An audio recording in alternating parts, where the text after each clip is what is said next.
So ay mga kalagan, so for today's video no, mungad to ko ni Werdong Vlogger kaya ako siyang kuyugan nga magpahilot nito sa core. Ganin na ako naghuwat niya, so ako na lamang apason kay nahuman na lamang kog kape, nahuman na lamang kog live, wa paghihapon ang amaw. So ako na lamang apason. One eternity later. So mga kalagan, ana diri si Werdong Vlogger no, aning kuha na ako nang nakuha niya, gipakuha sa og helmet. So ato na siyang paabuton. Arang kalangayan kayong bataan na. Arang ka murag chicks, arang ka dugay kayong mag-make up. Sana all. So mag-helmet ta kay bawal ganto. Paano masabi? So madakpan ta 300 na ra ba? What the fuck?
Kalagan ana dire nangabot na mi dire sa muhilot.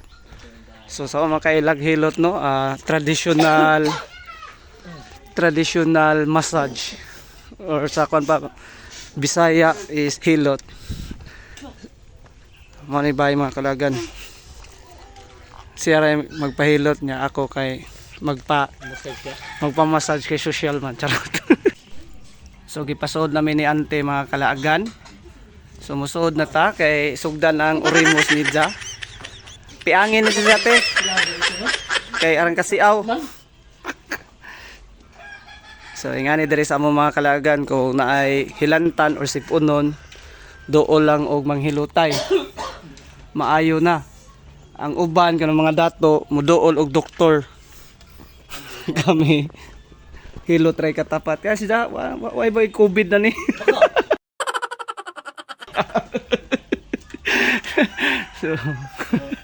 so sa gustong magpahilot no, nga nay mga gipang bati diha, labi na karon kay gipang sipon ubo. Chat mo na ho kay ho mong tudluan kung asa dapit narani sila sa core. Silang ate. Manilang bay dire mga kalagan. So narani sila sa core. Dire dapit sa may among arapod sa Santa Sofia. So mga kalagad, gisugdan nag-welding si Werdong Vlogger ni ante. Mana piangin na te kay so mara ni diri sa mga kalaga no, sa uban massage nya diri sa mo sa mga Bisaya is gitawag rag hilot. So ang mga ubo, sipon, hilanat, almoranas ug tanang mga makaluya sa lawas makuha aning hilot. So mga kalaga, nahuman na gyud og hilot si Werdong Vlogger. So manguli nami, so medyo hapon na no, mga alas 6. Sanay oras sa oras? Alas 6 og putod. So 6 og putod na kuno oras mga kalaga. Te, salamat te. Salamat eh. So manguli nami kalagan. So maura to mga kalagan sa maura to ang atong vlog karon. See you in my next vlog no pud mga kalagan. Thank you sa suporta. Babush.